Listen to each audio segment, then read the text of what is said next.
What's up, guys? On my last video on 3 people who I think should consider getting the Amex Gold Card, I had Monkey here leave a comment asking for similar cards that had a cheaper annual fee.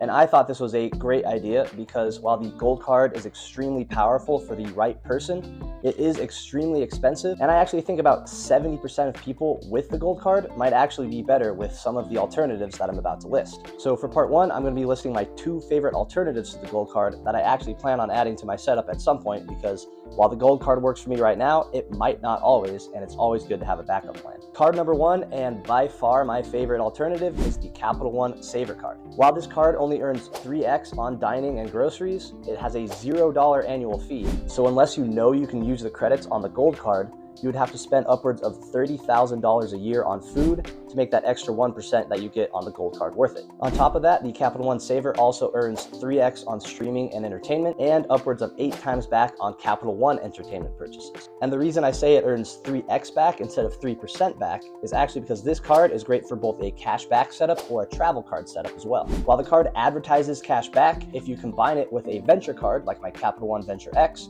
you can actually convert that cash back to more valuable Capital One miles instead. This is what I plan to do with the Savor, and even though I already have the Amex Gold Card already, I actually plan on applying for the Savor card for my next credit card. This is because, like I said in the intro, while the Gold Card works for me right now, it probably won't always if either my spending habits change or they change the card and up the annual fee again. And if you've watched my videos before, you'll know that Capital One is super picky on who they approve for their cards if you have a lot of credit cards. So I want to make sure that I don't close that door on myself and get this card now, so that if I ever do have to change from the Amex Gold Card, I have this card ready to go.